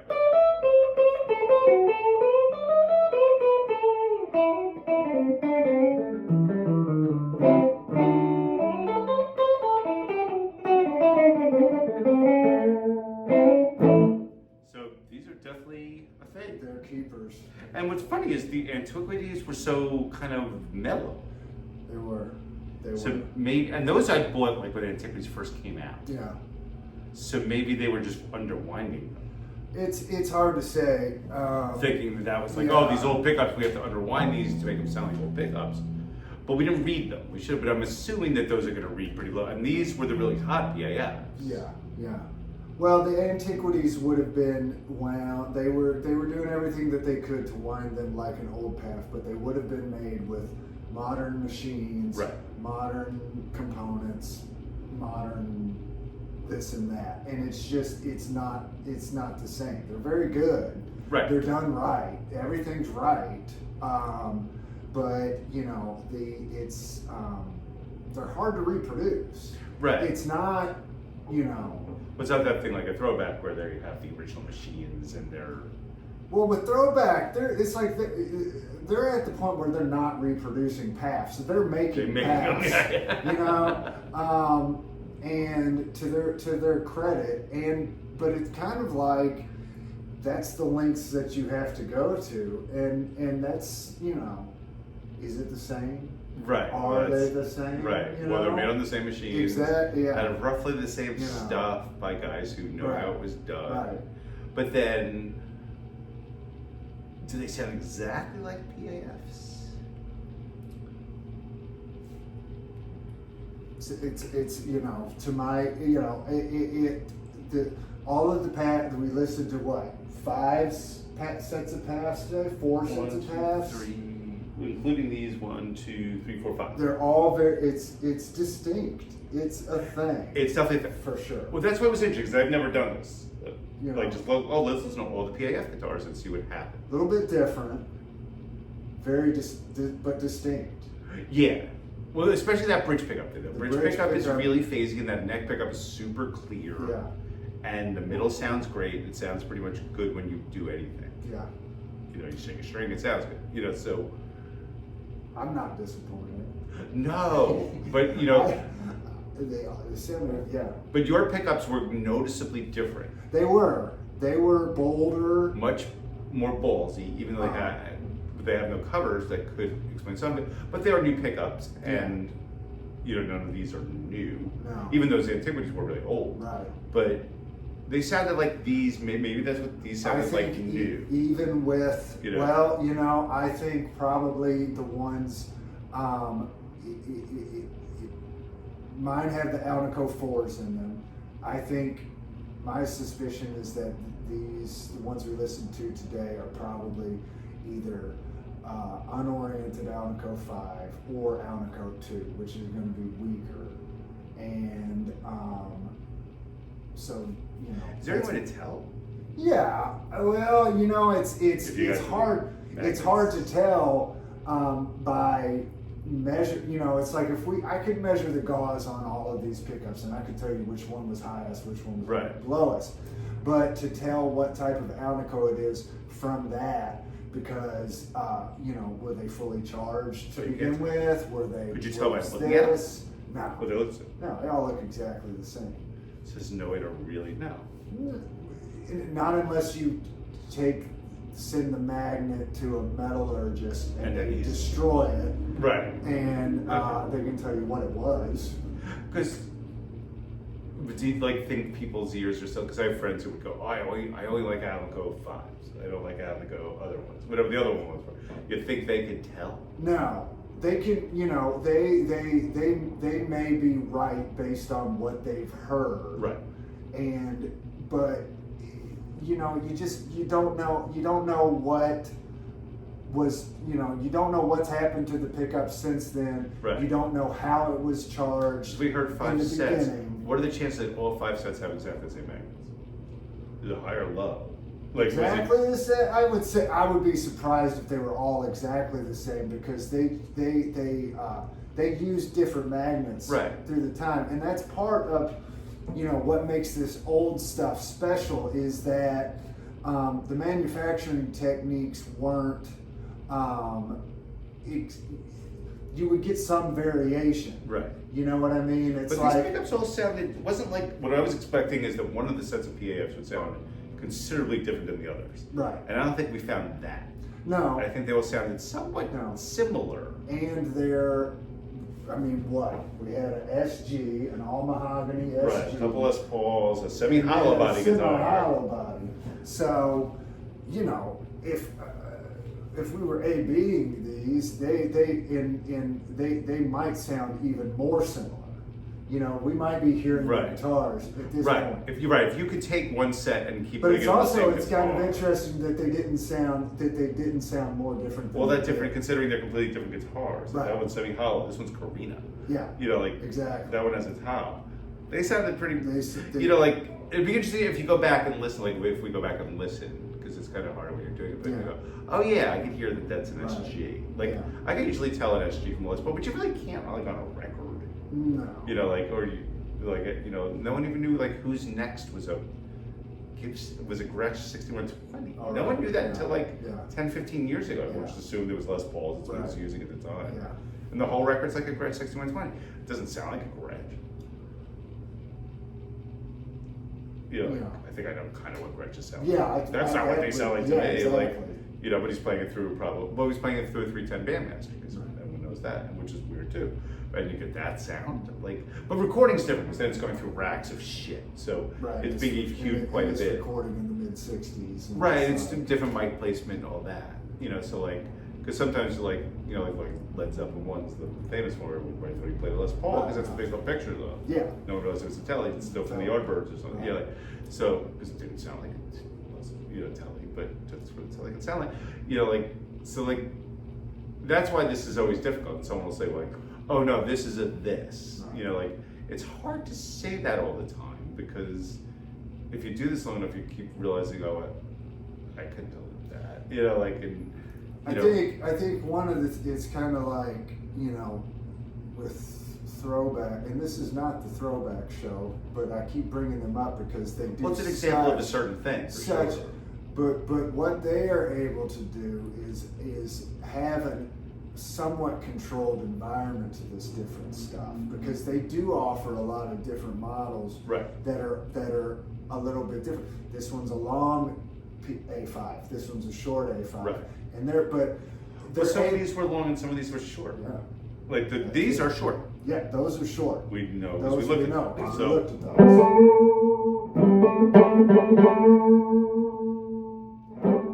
but this is a good set of pickups because we read them there in the high They're eights. in the high eights. You know, but that's the neck pickup. I know, and they're in the high eights, but they're not boomy. No. Not, the neck pickup isn't dark. Not at all. That's the thing. Listen, clear that is. It has treble. It has definition in the top end. It has definition in the middle. That's what I find lacking on newer pickups. It's just there's no definition, like especially clean like this. You know, if you put through tons of distortion, it starts to have some kind of sound to it. But this just like is, you know, I don't even think it's even turned up a little bit. And you realize those guys back then were playing with the volume knobs, they were playing with the tone knobs because that's all they had to play with. But it was doing shit. Like on modern guitars, doesn't do anything. Everyone has massive pedal boards. You know, no one uses a volume knob anymore. They just have a boost pedal. You know, which the volume knob makes a big difference. I was writing a thing with Ed King where he said like he never has his guitars on 10. He doesn't like the way it sounds. No. Has them backed off slightly. You know, like that's kind of cool. Yeah. You know, you turn the volume up a little bit. And they respond to that. It's really. Yeah, that's where PAFs do stuff. It's like, you know, like when you start doing that, you can see like, you know, I forget which one, but like Clapton put it in the middle and rolled down one of them, and Jeff Beck rolled it, put it in the middle, and rolled down the other one. Both sound really cool. You know, like so. And having them on a, you know, it was like the combination of the control layout that Gibson used up until. I mean, I think the Explorer was like the first one that didn't have a volume and tone for each pickup, and you could get such an incredible amount of variation in response based on, you know, the control adjustment. Yeah, well, Explorers and V's and all that stuff is this whole other little world. And they were so cool, they just didn't catch on, so they never really continued, and only a couple guys really used them. But I play this guitar at gigs all the time because I play the Southern rock band, so to Explorer. But they are different. They're not just Les Pauls in different shape. No. And it's not an SG in different shape. But when you play it on, it's like a lap steel, basically. You know, like, but when you play it on stage with a band and it's turned up, it's just doing stuff. And now it has PAFs in it, and the pickups we took out of it were kind of quiet sounding, but you know, you just turn up to the right volume. So they sound great. I would have never changed them except that we were doing this. But that was interesting to find out they were so. If you're going to change your pickups, changing them to a set of PAFs is. Yeah, but I never had to complain with those pickups, but they are very mellow compared to these old pickups, which is weird. And that's going to be, you know, they would have probably, you know, they wouldn't have charged the magnets 100%. You know, trying to get into that that kind of realm of what the old magnets were like. Right. So. But when they were doing them in the 50s, say. Yeah. Because they say 57 PAFs are very different than all the rest. Like the early ones. Right. Well, they were. I mean, some of the very, very early PAFs had stainless steel covers. Oh, interesting. Yeah, that they polished, and you know, they would have been using a lot of P90 parts on those. Because they even look a little different. Was it taller? Yeah. They you know, the magnets were coming from the P90s. So with the P90, if you look at the really old magnets, I mean they call, like these new magnets, they call rough cast, and they are rough cast, but they're very consistent. If you look at some of the old Gibson magnets, they look like a rock. They are really rough cast. You can tell that it was poured into a mold, and there would be big voids in it, and it would be, you know, maybe one of the corners was rounded off because it didn't. Oh, they didn't care. Well, they cared, but that's just what it was. Right. You know. Interesting. So some of the very, very early magnets, they would mill a flat side. On a P90, you only need one flat side because it's two magnets up against the keeper bar. Now on a Les Paul, there's a coil on each side. Right. Okay, but you were using these old magnets, so one side would be flat and the other side would be like kind of flat. You know what I mean? So that's interesting. and that stuff changed year by year, and it was kind of like, you know, they were the magnet manufacturers were kind of developing at the same time, right? You know, so, and you would also, the other thing is that you know, when you know, call for Alnico 5 and you have all of the elements that make up Alnico 5, you got aluminum, nickel, cobalt, and then iron. It's mostly iron. And then there's a couple other traces, but there's a range, there's a tolerance. You know, it's like the iron has to be between, you know, 92.5% and 93%. So there's this half percentage range. Right. That you know what floats, I mean? Right. And so it's just, what matters is what you hear in the end. And that's that sounds like a cop-out coming from a pickup maker. But it's like... Well, even a guitar maker, I assume, would tell you you don't really know what it's going to sound like until you put strings on it, because every piece of wood's got to bear if they're being honest. Right. But, you know, they didn't grow the wood. You know, like they just, well, and wood's got to be unpredictable. It's an organic substance. Right. It's got to be more unpredictable than metal, I would assume. Well, who knows? Like, like this story, this is like Bill Collings told this story like in a magazine, so I'll repeat it. It was like when they started making, you know, when it's like when he started making electrics, they had been making acoustics for 20, 25 years, best acoustics in the world. Right. So they knew something, right? So they started making electrics, and so he, you know, got the best wood, got the best everything, and basically, and he said it was like the first few batches they just weren't that great. You know what I mean? It was like they were like, how did this? We know what we're doing, right? Yeah, so it's like you don't. It's not arithmetic. No, that's why there's so many variables. So like we're just talking about the pickups. This is just forget the whole rest of the guitar. What about the tuners? They're attached to a whole other thing with a million variables. You know, like the frets, the fretboard material. Like if you put a maple fretboard on this guitar, is it going to sound that much different? And the other thing, you know, it's like the book talks about is like early on, it was like the winders that they were using. These were winders they were using them in the 50s, but these winders were from the 40s. Right. You know, and these were winders that had been built to, largely they were making like power transformers, which were small gizmos, but a guitar pickup bobbin's even smaller. Right. So they had to adapt that to do this one thing. Even smaller shit. So you have different machines. They have different characteristics. The coils are different coming off of them, and then the coils are getting mixed and matched. It's like you don't. That's how you probably wound up with a Peter Green pickup and like weird anomalies that you see. Like this pickup's had a face with itself. You know, if anybody says that's like, if anybody says to you, it's like, oh, the best PAF is, you know, this is this. Right. Well, it's like. I would say that it's almost impossible to even say what you know what's holding in your hand. Right. Really, because you don't know. There's just so much. The winders that came off of, they would have this winder. They would wind all 4 bobbins at once. So they would have 4 different spools of wire. So they're coming off of totally different spools of wire. The wire is not as consistent as it is now. You know, and then they would take those bobbins off. They would go wire the jumpers on, and then they would put the pickup together. Maybe they'd get mixed and matched again. Right. You know, so it's just there's so many variables going on into this. But the longer I do this, but then we play them all today, and they all sound pretty consistent. Which is like that's why I knew we would want to put more questions and answers. Well, because I've been doing this for 40 years and I still haven't heard the answer. They all sounded really good. They all sounded good. Yeah, not one of them was like, wow, this set kind of sucks compared to those.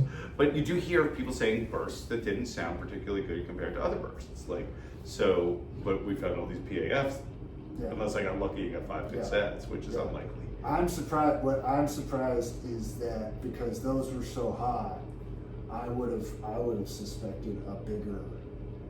Because some of those were like reading in the high 8s. Right, and Some I of know these- some of those were reading in the mid-sevens. Right. That's a huge difference, that's a but they big didn't difference. sound that different. These have a little more like, because I haven't touched the A album. You're pushing a little. These bit are pushing harder, hard, but yeah. they're still really clear. It's Right. still sweet. This is probably the best sounding set. I guess they are louder. I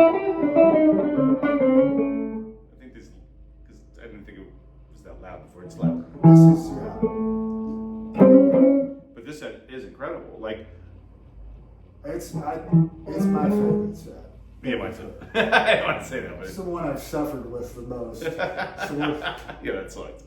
no, that wasn't that bad. Yeah, I've seen worse, but but I thought it was just like, oh, I'll do this. It's 5 minutes. We'll be back at it. And that was like a long time. But all right. So anyway, I guess we could head towards our end because we're kind of like pretty long podcast. But we hope we cleared up some misconceptions for you folks. Created some. I think we probably created more, but That's fine. some things are interesting. Like I didn't think they would all sound the same. I thought they were all going to sound really different, and one set would sound better, and one set would sound not so good. And we didn't find that at all. And your pickups sounded really good. They just sounded to me like newer versions of these, So, but what we're going to try to do is take all the knowledge that we just got and put them into the next bunch of sets, and then when we have one, we'll come back here and do this all over again. Sure. So which will be interesting. And then we're going to do tellies with Josh from Protocaster. So we'll have to do it again with a bunch of tellies. I think I have a lot of guitars. I have a 54 telly and a 55 telly, but I have a lot of old pickups and guitars that I know are old. So we can do the same thing that way and then make tellies. But we're already using your pickups anyway, but maybe we'll learn a little something more doing this. Yeah, of course. Because this was pretty illuminating. But really, you could do this every day. You could. And why wouldn't you? Right, but I've worked in guitar shops for 30 years, and I still don't know any answers about things. You just know,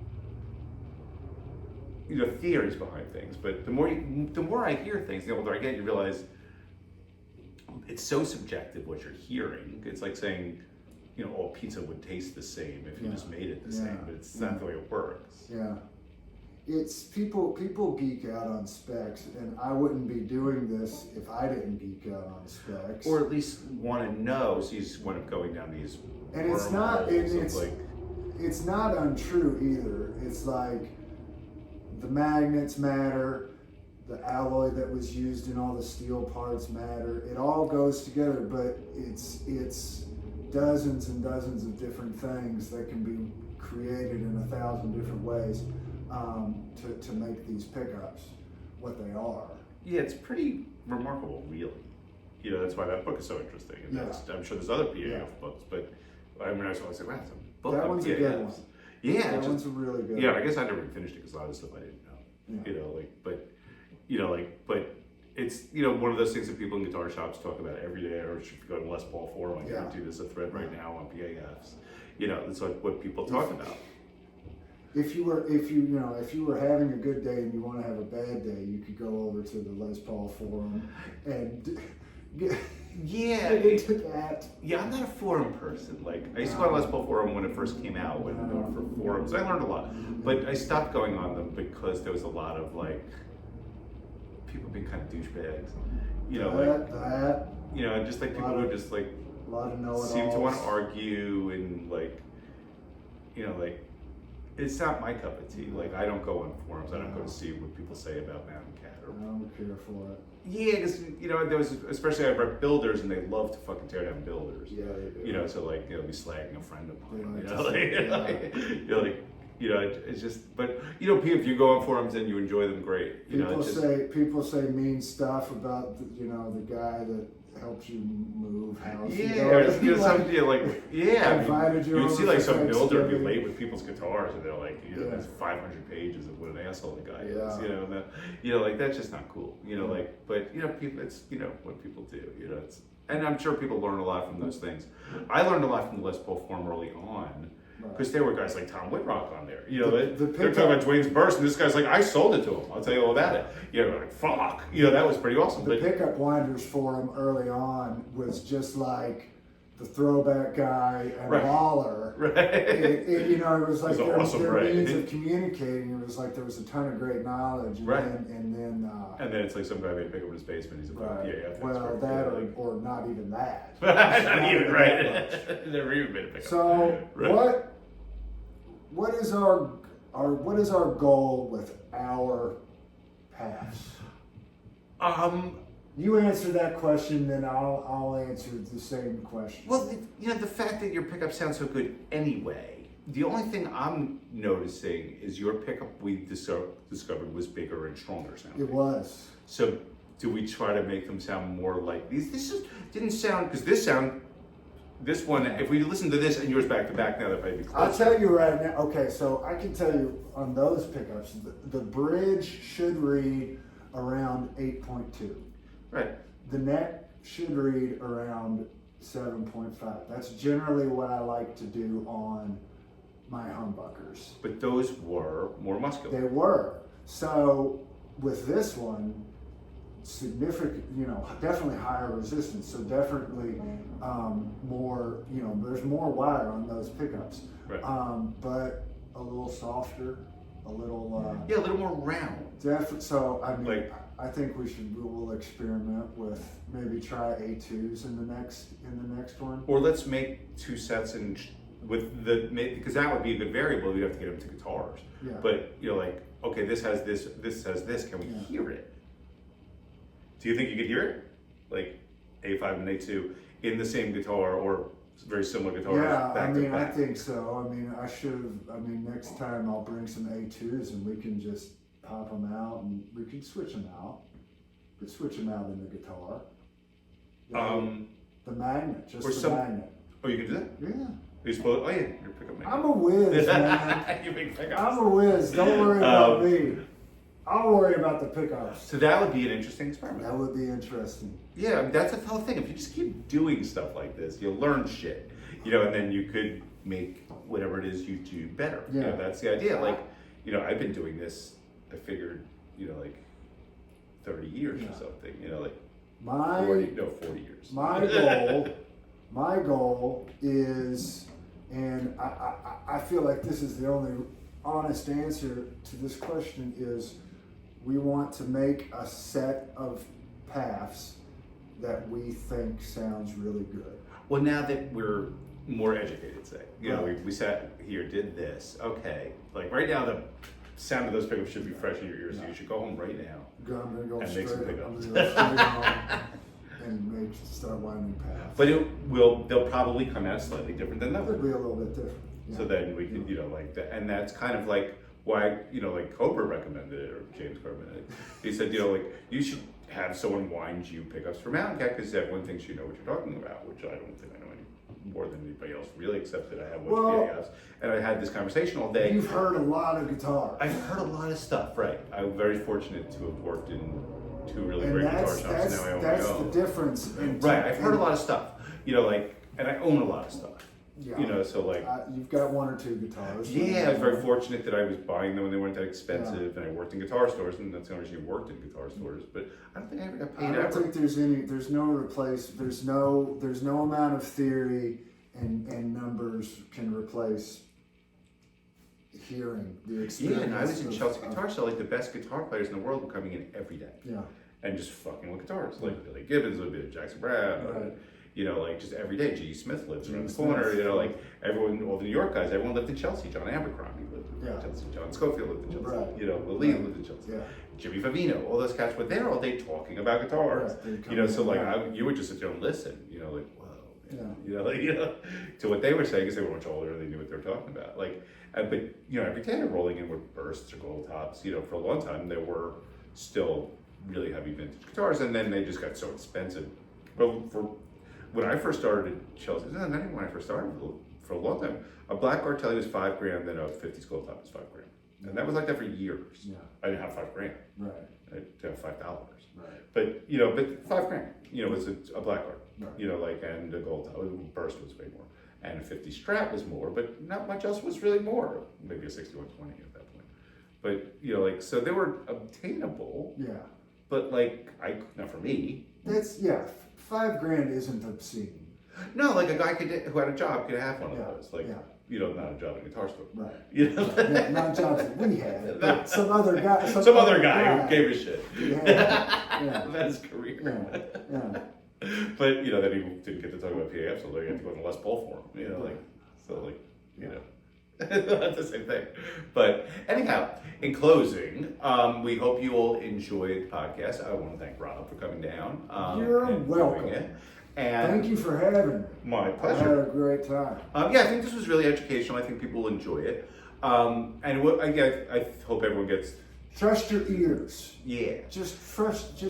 And we'd just like to thank the sponsors of the podcast, Labella Strings, the finest handmade guitar strings in the world that just happens to be in the same town. the jewel of the Hudson Valley, Newburgh, New York. Newburgh, New York. And Come visit Newburgh, New It's York. a lovely hamlet. And, just don't go through the bad part because you'll be killed. maimed. Yeah. Things have gotten better. You just Now you just get maimed instead of Get killed. maimed. It's good.